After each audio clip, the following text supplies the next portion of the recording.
Good morning, everyone. Thanks for joining us for CalRecycle's May public meeting. Before we get started, a quick mention to those who wish to submit questions and comments on an agenda item.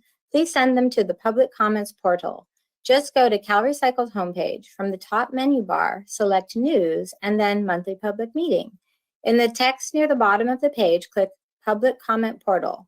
Select Monthly Public Meeting to submit your question or comment. We'll address those submissions during the public comment period a little later. We begin this morning with Director Rachel Mackey-Wagner and the Director's Report. Good morning, Rachel. Good morning, Maria, and thank you so much, and a very warm welcome from CalRecycle to all of you joining us today. I'm very excited to just simply mention this morning that today is not only our public meeting day, but CalRecycle is hosting our Circular Economy Symposium today, and we are very excited. So if you are available this afternoon, we would love for you to join us. Our friends and partners at Accenture have very graciously agreed to come and present the research and work that they have done around the circular economy and how to make it work for individual businesses as an economy, and then for state policy. So we would very much like as many of you to join as are available. We think this is a very exciting conversation, continuation of our work around the circular economy and the start of new conversations around the circular economy. So with that, we will launch into our business of the day, but thinking about it today in the context of how are we really moving forward with building the circular economy here in the state of California. So with that, thank you so much, Maria, and hope to see you guys this afternoon. That's very exciting. California is really breaking ground on the circular economy. So thanks so much, Rachel. Next on the agenda is a progress report on the 2021 wildfire cleanup operations. Deputy Director Tina Walker joins us with a look at the latest milestones. Good morning, Tina.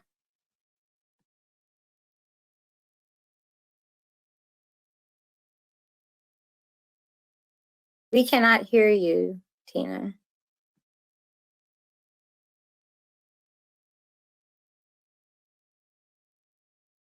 Thank you.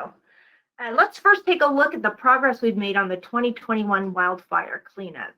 Of the more than 1,700 properties enrolled in the state program, 94% have been cleared with significant progress for the three most destructive wildfires from last year. Debris has been cleared from all the properties impacted by the river fire in Placer and Nevada counties, with all but 3 properties back in the hands of the property owners for redevelopment. 98% of the properties impacted by the Caldor fire have been cleared of debris, and 59% returned to their owners. And the Dixie fire, the largest single source fire in state history, is 93% complete. Operations-wide, over half of the properties burned by last year's wildfire siege are ready for redevelopment.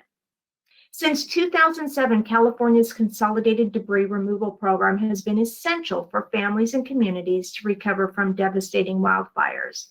The program is comprehensive, taking a high-level look at disaster recovery, but also meeting the unique needs of each residential parcel. While the government-managed and financed program is usually the best path forward after wildfires, each parcel owner must individually enroll in the program. Here's a brief video explaining the benefits of the program to wildfire survivors. Catastrophic wildfires destroy homes, decimate communities, and endanger our neighborhoods with toxins like asbestos, lead, and arsenic. Removing toxic debris is the critical first step for survivors to rebuild their lives and livelihoods. Since 2007, more than 23,000 wildfire survivors trusted California to safely clean up their properties and make their communities a place they want to rebuild. After the flames are extinguished, survivors have enough to worry about: replacing belongings, dealing with paperwork, finding a place to stay, and also grieving. And many are underinsured, if insured at all. With no out-of-pocket cost to survivors, the state-managed program does far more than the average contractor to help communities recover. California protects families and neighborhoods through the process.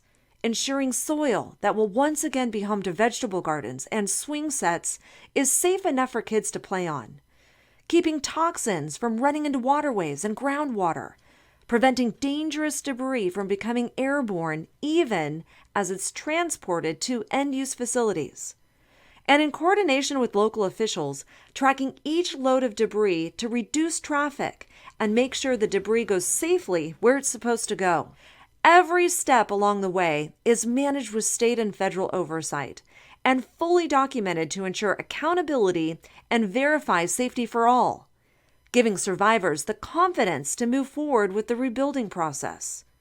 With so many challenges ahead for wildfire survivors, the government-funded debris removal program offers a safe, fast, and no-cost option to help families recover and rebuild.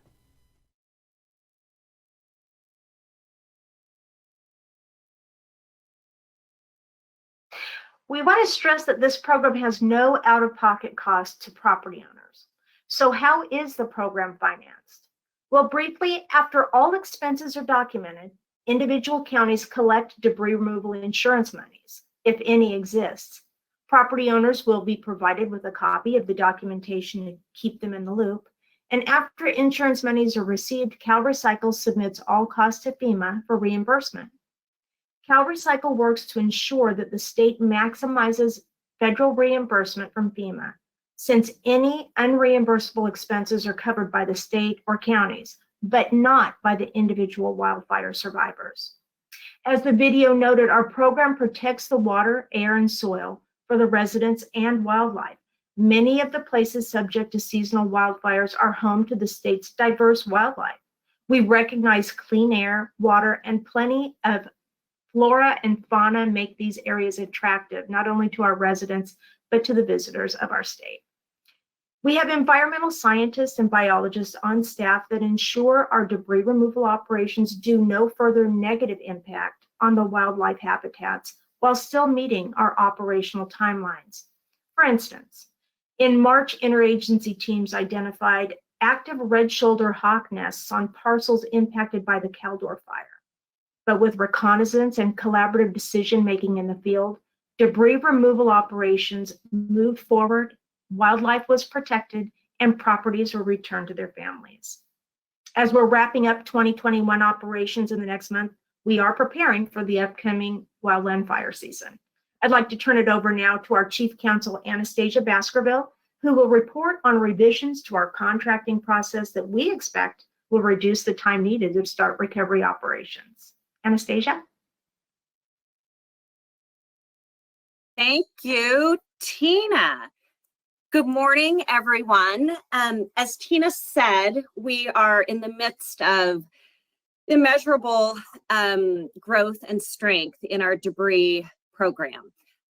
This morning, I am very, very happy and really proud to announce CalRecycle's partnership with two other state agencies, the Office of Emergency Services, who's our partner throughout all of the debris removal process, but also very exciting, the Department of General Services, who over the past year, all three agencies have worked together to develop a master services agreement.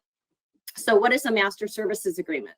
This means that 8 assessment and monitoring contractors will be at the ready to provide monitoring services for debris removal when the disaster occurs in California. There will not be the delay. There will be an immediate response. CalRecycle will be one user agency, and that's how they refer to it in the MSA, employing a set of ranked contractors for deployment when the incident occurs in California.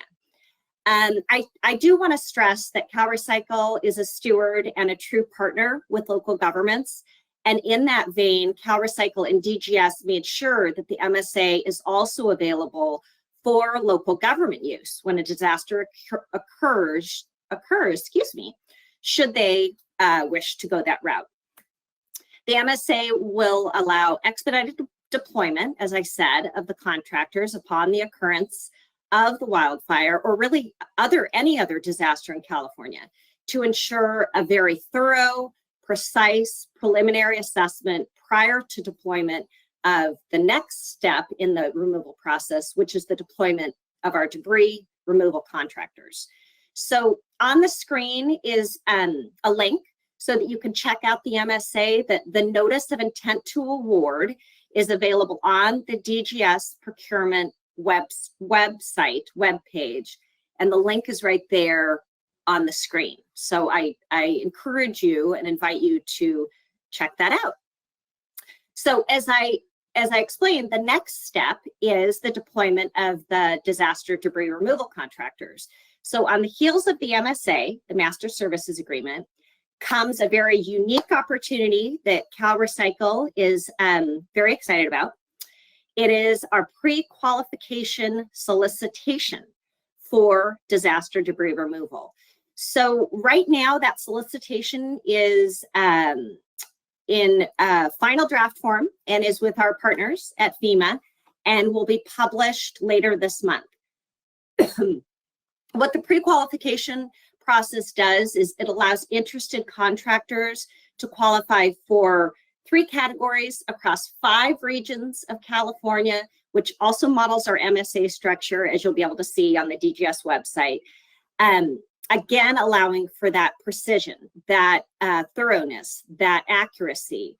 So it's very exciting. Once qualified, the contractors, the debris contractors can be eligible to bid on incidents when they occur. And again, like our MSA, this is going to allow contractors to be deployed, CalRecycle to deploy contractors much more rapidly. And most important, as Tina stressed and what you saw in the video, our #1 priority is to provide recovery services to property owners whose lives have been traumatized and upended by a disaster of wildfire. So very exciting, very, very, very exciting things coming out of the contracts and legal team at CalRecycle to support our debris removal mission and to support the citizens of California. And I want to stress that, you know, as CalRecycle provides this necessary and unique, very, very unique infrastructure to combat wildfires, that the department as a whole is implementing programs, policies, enforcement to mitigate and eradicate these very disasters. And as Rachel mentioned earlier, that means building the circular economy. So this is, it's all inextricably linked, and we're very, very proud at CalRecycle to be on the forefront as a leader in the state in this area of contracting and providing debris removal services. So that's all I have today, and I am turning it over to, who am I turning it over to? Me, if I can get my Turning it camera over on. to our host, Maria West. Thank you, Maria. And I'm sorry, but my camera, oh, there it goes. Little technical difficulty. Thank you so much, Anastasia. $41 million is headed to help California communities launch new organics recycling and programs to send unsold food to Californians in need. Deputy Director Zoe Heller joins us with an update on SB 1383 local assistance grants. Good morning, Zoe. We can't hear you. Can you check if you're muted? I am unmuted now, I think. All right. All right. Thanks so much, Maria. CalRecycle recently approved, sorry about that. Give me 1 second here. All right. CalRecycle recently approved 393 awards to jurisdictions for the first round of SB 1383 local assistance grants.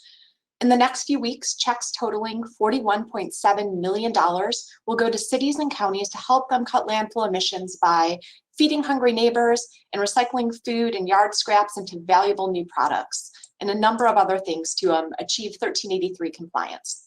The awardees demonstrated their progress in local SB 1383 program implementation by adopting enforceable ordinances by April 1st. Funding will help pay for a number of things, including new curbside containers, education and outreach materials, record-keeping subscriptions, refrigerators and food rescue programs, side loaders for collection vehicles, as well as personnel and administrative costs. Each round one grantee was notified of their award and could incur costs starting April 27th. 104 jurisdictions could potentially be awarded for the second round of awards in fall if they submit the required application documents and adopt an enforceable local ordinance by June 14th. The $60 million in SB 1383 local assistance funding was part of the overall $270 million in circular economy investments included in California's last budget. CalRecycle previously announced awards for new compost and anaerobic digestion projects. Combined, projects are set to recycle 500,000 tons of organic waste into California-made products like compost and biofuel. We are accepting applications now for co-digestion projects that maximize existing wastewater treatment plants to recycle food waste into energy. And awarded edible food recovery projects will keep the equivalent of our 6 million surplus meals from needlessly rotting in our landfills. Of the 22 awarded food rescue projects, 5 will benefit tribal entities, 3 grants went to projects in counties which had no prior food rescue funding, and 10 projects are located in counties with above average food insecurity rates. And we're very excited to announce that a new community composting grant solicitation will be out very soon. CalRecycle is also adding new resources and support tools to assist jurisdictions with local program implementation. Take a look at new videos we're adding to the iRecycleSmart.com to educate Californians about food waste collection options at home. Recycling food scraps is the easiest way that you can fight climate change, and all it takes is a few tweaks to your kitchen routine. If you have the space, a countertop bin for produce scraps, moldy leftovers, coffee grounds, and other kitchen waste is good for families on the go. Bins with filters and airtight lids keep your kitchen fresh between trips to the curbside bin. Under the sink containers are great when space is tight. Plus, the kids can even get involved. And you can always upcycle old containers, store your organic waste in the freezer, and recycle it when you're ready. Check iRecycleSmart.com and join California's climate food fight. Do your part. Recycle smart. Once you upgrade your kitchen routine to separate your food scraps, check iRecycleSmart.com to learn about your curbside collection program requirements. Most communities provide a dedicated green bin to recycle your food and yard waste. When emptying your kitchen container into your curbside green bin, you'll either combine or mingle your food and yard waste together, or keep your food and yard waste separate.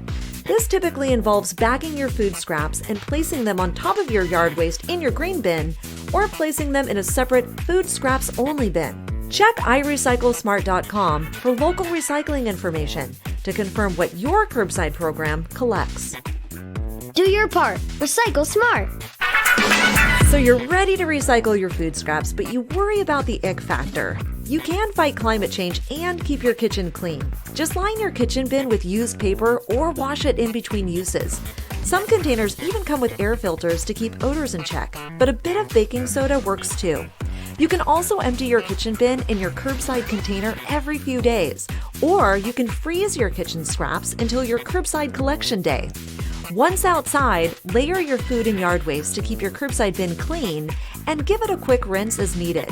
If pests weren't a problem when your food scraps went in the trash, moving the material to a new bin should be no different.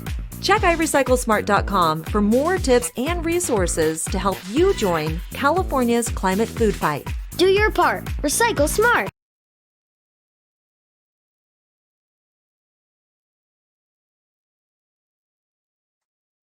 I hope you enjoyed those videos. They will be available for use at the iRecycleSmart.com website. Next on the agenda, a small change to announce for the eligibility criteria and evaluation process for CalRecycle's tire-derived aggregate program. To date, the program has kept over 43,000 tons of waste tires out of landfills by promoting tire-derived aggregate as a safe and cost-effective alternative to conventional markets in various civil engineering applications. Staff proposes to use the same eligibility criteria and evaluation process as the previous grant cycle, but to increase the maximum award from $350,000 to $375,000. You can read more about eligibility criteria in the notice linked to today's agenda. We expect the first 2 grant cycles to open in June, with applications due in August and awards in October. The second round of applications are due in December, and awards will be distributed in February. And we have a few changes to announce for the eligibility criteria and evaluation process for the rubberized pavement program. California kept over 12.8 million waste tires out of landfills and communities by turning old tires into new roads. For the next grant solicitation in August, staff proposes changes to expand access to this program to more qualifying tribal entities. Please read more about the proposed priority ranking, increased maximum grant awards, and reduced minimum use requirement linked to today's agenda. The next round of awards will likely go out in December. CalRecycle will release the oil payment program notice of funds available and application instructions shortly to support used oil and filter collection and recycling programs. The web-based application will be available on CalRecycle's local government oil payment program system by the end of this month, with applications due at the end of June. Payments will go out in spring 2023 unless an early payment is requested by the applicant. And as a reminder, co-digestion grant applications are due this Thursday. Tire incentive program applications are due on July 29th. Greenhouse gas reduction loans and recycling market development zone loan applications can be submitted at any time. And now back over to Maria. Thanks so much. Thank you so much, Zoe. Next on the agenda, some important updates from California's beverage container recycling program, which has now recycled over 454 billion bottles and cans into valuable new products. Deputy Director Amy Cameron joins us now. Good morning, Amy. Good morning, Maria. Thank you very much. Twice a year, CalRecycle puts out a comprehensive breakdown of CRB beverage sales and returns. Final numbers for calendar year 2021 shows Californians have recycled 454 billion bottles and cans since the start of this program. Beverage sales hit a record 27.4 billion containers sold in 2021. Returns also increased to the second highest number of beverage containers recycled for a calendar year. However, the recycling had not increased enough to match the historic increase in sales, so our beverage container recycling rate stayed at 68% this year. You can read the full report, which also breaks down sales and returns by material type, linked to today's agenda. There, you will also find the semi-annual report on the status of the Beverage Container Recycling Fund, the final 2021 processing fee report, and the 2021 plastic beverage container virgin and post-consumer resin report. Now I'm going to send it back to Deputy Director Zoe Heller with some news about the 2022 covered electronic waste recovery and recycling payment rates. Thank you.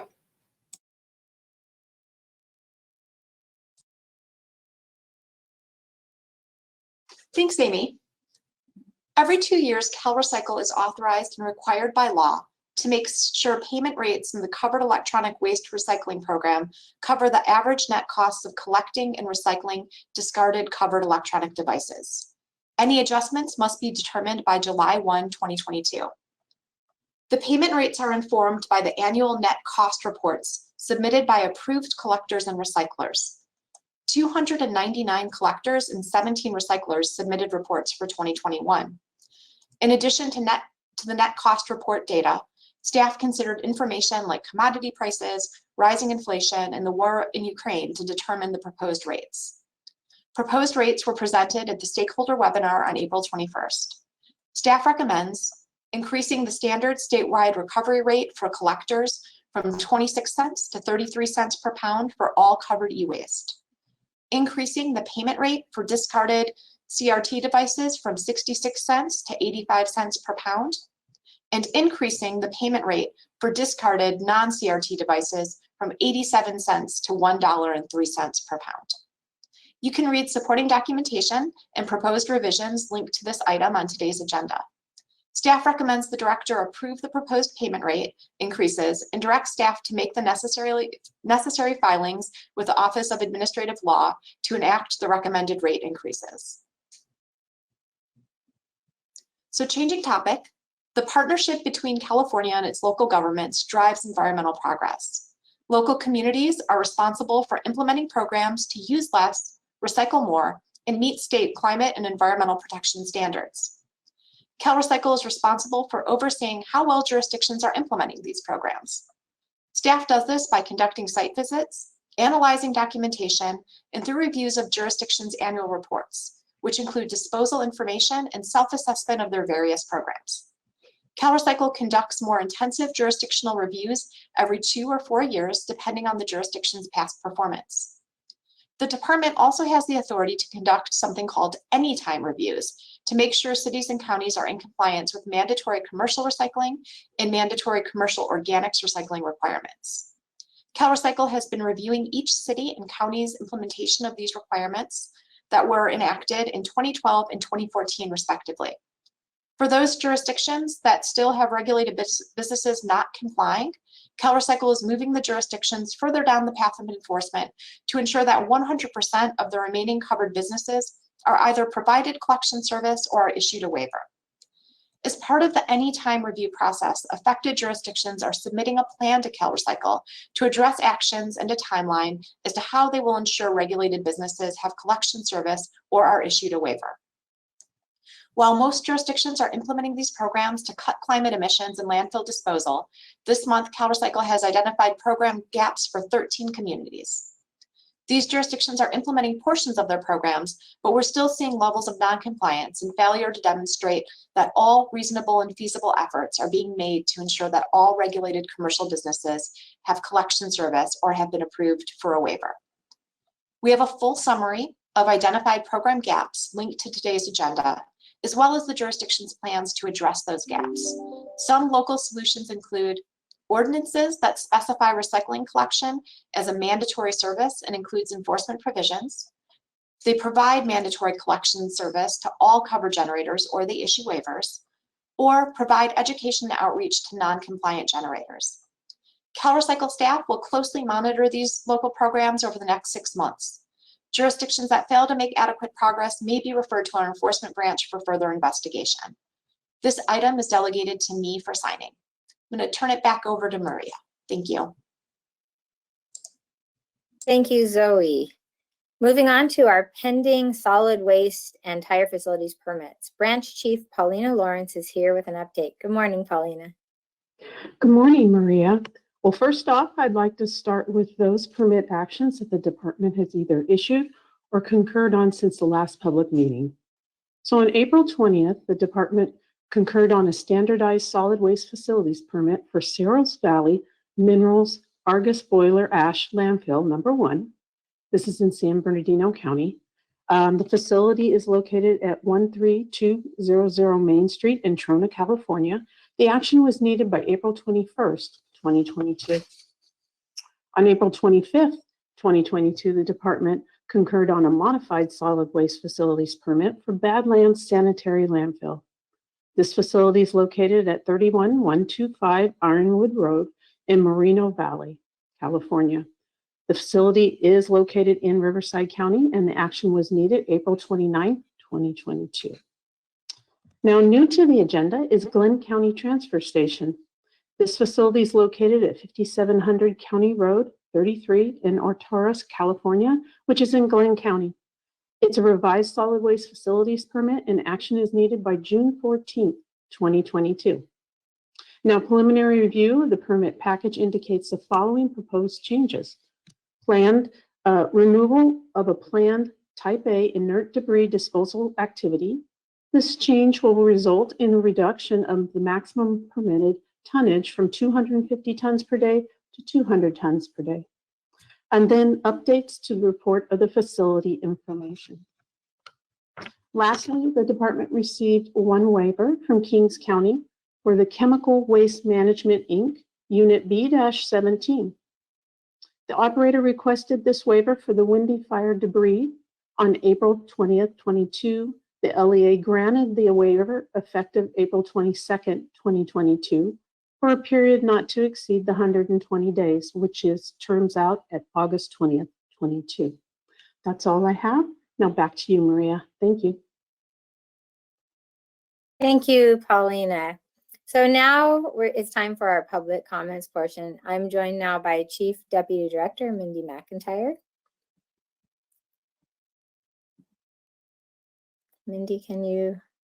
There you Yes, apologies, I was just finding my button. Okay, we have one public comment so far received from Colleen Foster from the City of Oceanside. Recycle Smart, comments on Recycle Smart. I'll read the comment now. First of all, I really appreciate the statewide Recycle Smart campaign and effort to streamline education and branding. However, as feedback, please note the residential food scraps video does not show the food scraps as regulated by SB 1383. It does not show meat, bones, dairy products, and more common food soiled paper. It only shows perfect vegetable scraps and a paper towel. It would be helpful if this video demonstrated the organics being regulated and the more common in kitchen waste. A leftover paper food container with meat leftovers and bones would be helpful, spoiled yogurt, etc. This is especially important for both single-family residents and multifamily. It would also be helpful if the video stated that cities are starting these systems and timeline for commencement may vary. Currently, these videos are leading Californians to think they can divert food scraps in their green bin today, even if the bin is not going to a food compost processing facility.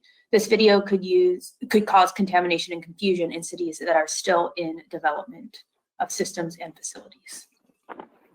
Thank you so much for your comment. I really take all of that to heart, and we'll make sure that we address your concerns. And just also to let you know that the videos will not appear in a vacuum. They're definitely not advertisements. And for the most part, they're there to provide information and resources that individual cities and counties can use. They can use the videos as they are and then include extra information in any accompanying text. But we will review your comments with our subject matter experts and make any edits as CalRecycle deems appropriate, and make sure to note any variations in accompanying text as well. Thank you so much. That is the only comment I'm seeing.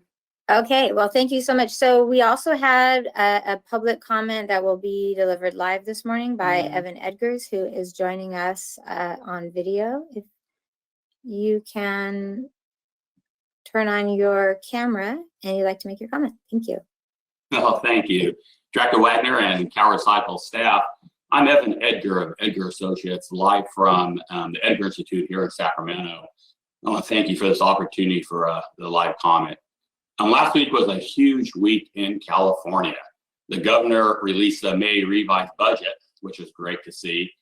Plus, the release of the AB 32 scoping plan update by CARB. And this is the fourth version or the third update each and every year since 08, every 5 years to 2013 to 2017. CARB puts together a scoping plan with all the stakeholders and sister agencies, and it's was released for draft comments for 30 days, and it's paramount as it puts a vision to 2030 goals, as well as being carbon neutral by 2045. I have a few comments and two questions. I want to talk about SB 1383 in relation to the scoping plan. Short-lived climate pollutants is a big centerpiece, and we worked hard with a lot of stakeholders to make sure that short-lived climate pollutants stayed in the scoping plan and was an important part of the scoping plan. At first, it was wasn't highlighted, but now in the last version, it does mention it quite a few times. So we're glad to see the importance of short-lived climate pollutants in the scoping plan, because methane reduction is a last tool we have to bend the climate curve. So it's good focus to do that, and methane reduction, and that's why we have 1383. It's a climate change law, not a recycling law. I think they did a great job on inserting on compost use and biochar on natural working lands. We worked hard on that for the last 4 years with California Department and Food and Ag, and the California Compost Coalition will be providing comments on the scoping plan with regards to compost use on irrigated croplands, and of course on different types of carbon farming projects.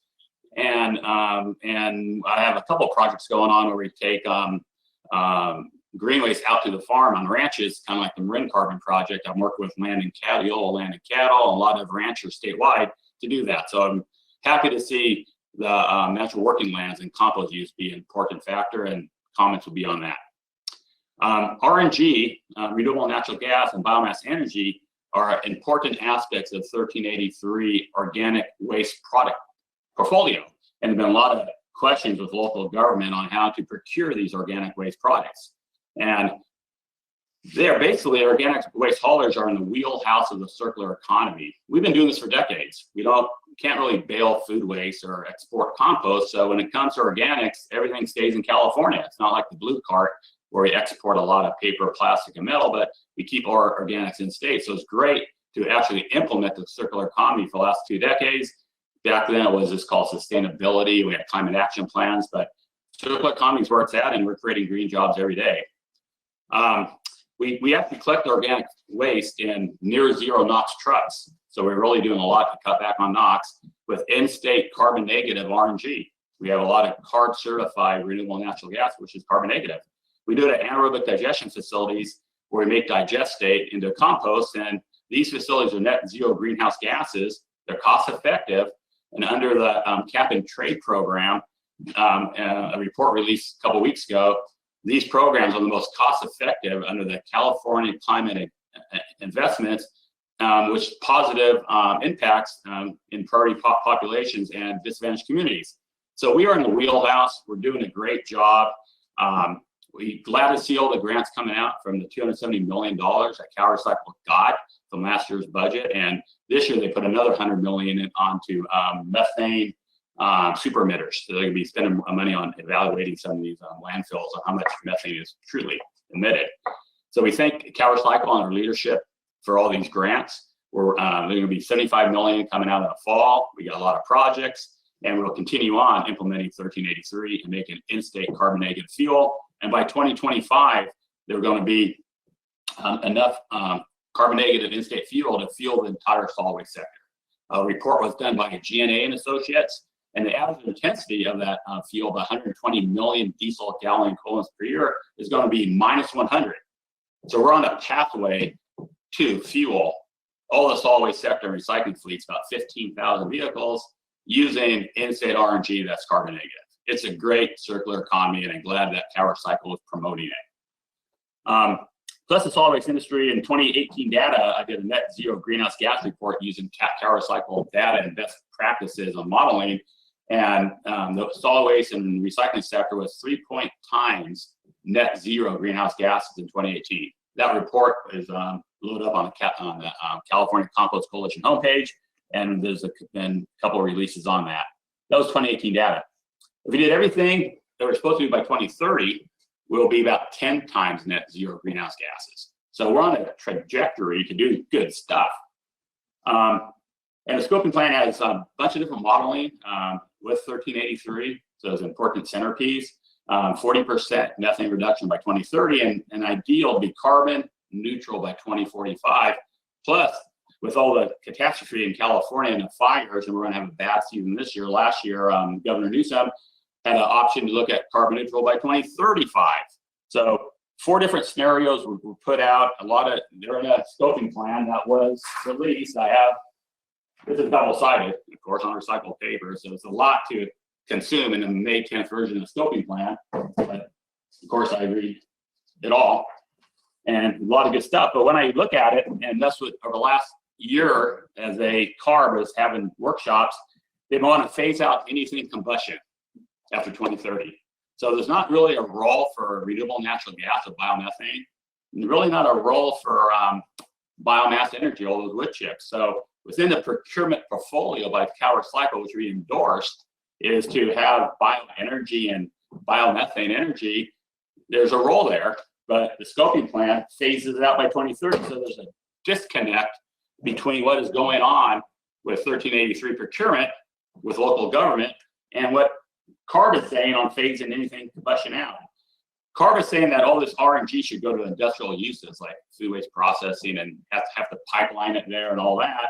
But right now, the elegant solution is the project I'm working on from Napa to South City, down in Oceanside, Escondido. But a lot of it goes right back to the truck. And a lot of times I don't put a pipeline in. So it's truly a circular economy. It's back to the future part 2, where the food waste makes biomethane, goes right back to the truck. Cost effective, carbon negative, we got the best platform out there. But to take that away from transportation fuel and put it to other industrial uses does not make sense. Same with biomass energy. That's going to be phased out by 2030, anything combustion. Only so much Caltrans can take as mulch for wood chips at county highways. I've been trying that for 35 years. I haven't seen any progress. 1% of the market is Caltrans. So the energy market's great to have a biomass base load in an unsecured, unreliable grid, to have microgrids with community scale biomass under the Biomap program. Unbelievable program. Got a lot of projects up and running. That's a home for the 4 million tons of urban wood waste that will need to be taken out of the landfill for 1383, plus 160 million dead trees, and the ag waste in the Central Valley that is being phased out for 5 years. So we have all types of biomass make bioenergy, and it's new emerging and proven technologies like gasification. So that is being phased out by 2030. So all the technology that has arrived that we're doing is being phased out by CARB, and we won't be able to hit our 1383 procurement. So my question is, this is question number one. Back in the day, for all the last scoping plans, they had a climate action team. All the BDOs, board of directors, agencies got up there. They coordinated among all the agencies, and we see some of that, not much. And then plus CalEPA was supposed to coordinate. We don't see much coordination here between what CalRecycle needs to do on procurement and what the scoping plan says. So CalRecycle needs to do a market development plan update. So I'd like to know what the responses from CalRecycle, where would this biomethane go? If it doesn't go into the tank and it's in the circular economy now. And so what happens to RNG and biomass energy after 2030? It's phased out, no more combustion. It kind of buzzkill on top of all the things we got to do for 1383. And our fleet's carbon negative, near zero NOx, and we're carbon negative now with the hopes and dreams of being carbon neutral in 2045. So there's a huge disconnect. So the question is, for CalRecycle, we're looking forward to their response to the scoping plan in relation to biomass and biomethane. So that's number one.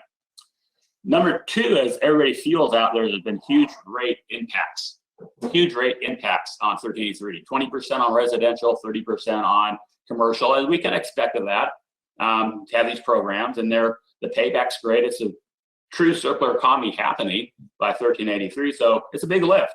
And I work with a lot of local government, and I hired by local government to implement a lot of these plans from Burbank to Delano to Humboldt County. So I see all, urbanized to rural to valley. So I see all aspects of local government and all the private industry trying to do this, and we're doing it. You can't export food waste. You can't export organic. So we're doing it here now. It's a great circular economy today. What CARB wants to do, you have a ZEV mandate, zero emission vehicle mandate for heavy duty. And ZEVs are not zero emissions. I don't know how CARB is lying to the public that way, because there are all types of emissions with ZEV heavy duty batteries with 24 on a carbon intensity to fuel the battery, another 40 to 60 on making the batteries. So, and plus that's a linear economy. Right now you have to dig up Congo with child labor and send it to China, and it ends up in California. So basically what CARB is saying in his plan, they're going to disrupt the circular economy that's working today, that's cost effective and carbon negative, with the hope and dreams that these heavy duty ZEVs that are linear economy are going to maybe carbon neutral by 2045, and that's the disconnect. And the local government and the ratepayer can't afford another heavy duty lift on ZEVs. You need 2 for 1. They don't have a duty cycle. They don't have payload. We have no grid reliability. Another $9 billion for charging stations. So local government will be spending a lot more money on ZEVs, heavy duty, than you ever spent on 1383. So it's another 20, 30, 40% rate impact on something that's not really needed. If you're circular economy today, why disrupt that and have a heavy duty ZEV linear economy of tomorrow without any social justice for all? So that's another question to the coordination of CalEPA as well as CalRecycle is, let's support and carve out this, what we're doing today as circular economy for advanced clean advanced clean fleet rule, and have comments on the scoping plan that allows the industry and local government continue on the pathway of 1383 and not be disrupted by the linear economy of ZEV heavy duty? So that's my second question. And Rachel, thank you for the opportunity to put me live. I would have been texting for like 15 minutes and reading, somebody would have read it, but at least I go on record and look forward to your afternoon comments with Jared, and I have some comments there as well. Thank you very much for letting me speak. Well, Evan, thank you so much for your comments. I think it's really important as we are talking about 1383 implementation and the role of government. And as you've stated, this is an opportunity for California's environmental protection agencies, from the Air Board to the Water Board to CalRecycle, and our partners at Natural Resources and our partners at Caltrans, to all work together. And I think it's really important to highlight the fact that, and I think this sometimes gets lost in the context of the work that CalRecycle is doing or the work that CARB is doing, but 1383 was not an organics specific piece of legislation. 1383 was introduced in the legislature in 2016 and passed in 2016 by Senator Ricardo Lara to deal with short-lived climate pollutants. So methane being one of those, but also black carbon and other short-lived climate pollutants, and directed the State Air Resources Board to develop a comprehensive plan for short-lived climate pollutants. And our piece of that, obviously, here at CalRecycle, is to help provide our expertise and build a plan and a regulatory structure for the organic materials and the diversion of those organic materials from landfills so that they don't produce methane in that environment. The State Air Resources Board was directed to develop a comprehensive plan for short-lived climate pollutants, of which included a strategy for dealing with methane emissions and a reduction of methane emissions by 40% by 2030. So the correct forum for this conversation is very much within CARB's responsibility. We coordinate, just to clarify, we coordinate very closely with CARB and with our partners at the agency level and the staff at the agency level, so that California can be successful in implementing every portion of 1383 individually, and then succeed at the overall goals as stated by the legislation and signed by the governor to achieve a 40% reduction of methane emissions, a 50% reduction of anthropogenic black carbon below 2013 baseline levels by 2030. This is a really important conversation that is happening at CARB, and I am so proud of our partners over at CARB and what they've built into the scoping plan. The scoping plan is incredibly detailed. As Evan showed, it is a very detailed document, and I would highly encourage all of our stakeholders who are interested in every aspect for the organics diversion, the procurement of some of the byproducts, to the bigger picture of how we're going to get to carbon neutral. That is a very important conversation that is happening now with CARB, with the newly released scoping plan in 2010. And so we continue to work with our partners at CARB and have those conversations. We have a regular conversation. The climate action team is still very much alive. We meet on a monthly basis. All of the departments and agencies who are involved are a part of that conversation to give updates on what we're working on. So I appreciate, Evan, your comments and questions. I would say in the context of questions around how we're going to achieve the overall goals, that is a very important conversation, and that forum needs to, and that conversation needs to happen with the greater stakeholder group at the state board. But thank you so much, and we look forward to that conversation with our partners at CARB and the ongoing work. Maria, back to you. Thank you so much, Rachel. I also wanted to say thanks to everyone who participated in the public meeting today. We hope to see you today at our Circular Economy Symposium, where we will discuss the path to turning our trash into California's next boom industry. Join our live webcast at 1 p.m. You can find the link on CalRecycle's homepage. Have a wonderful day. Goodbye.